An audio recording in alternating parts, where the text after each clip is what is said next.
السلام عليكم ورحمة الله وبركاته. جالب المان ورمور الدنيا رجعتن. لا بكي كوني مقالة سنبتر كيلومتر شني. كوني بقتوتا مقالة سنبتر بقته غرا من برمسار ريتي جماعة كيلومتر شني انت سنبتر راي. كياما هنا لا بيتا كلمة بقيا من نور راكه مقالة ده. غرا مقالة كان دچاو جرولة جرا.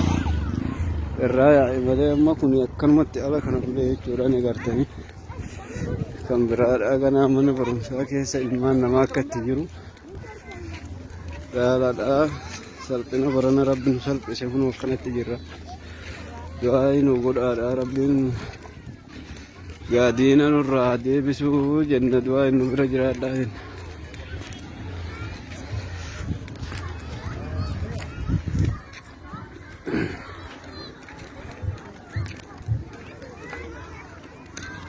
mana barumsaati agartanii mana barumsaa irreettiti warri baqatee akkanatti ala buleedha akkuma akka jirutti ala jiran ilmi namaati.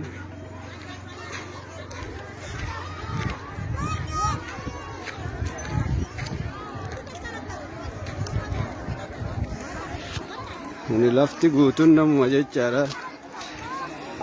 Edda bakki kuni reetee bakki lukaan hojjetu hin jiru dirree makaa fakkaata zahamaani. Baqatoonni akka jiran laala waan fakkaatani.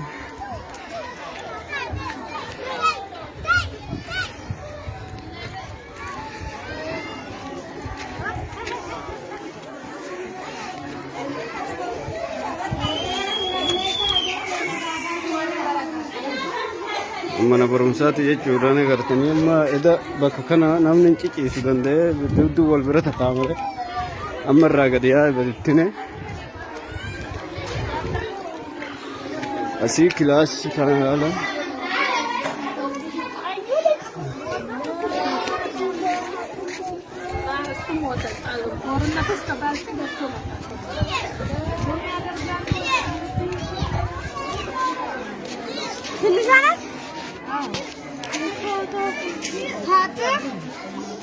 balaan akkanatti jirti jecha obboleeyyan keenya qiyaamaan buutee jirti du'aa godhaadhaaf ilmi namaa akkana badutti jira jechuudha.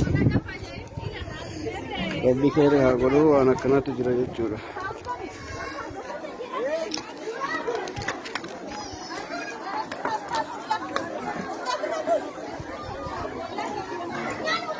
Daa'imni kun akkamatti ala kana bulee namni beektee waa tokko keessa hin jiru dhiirti keessaa dirree lola jirti jechuudha.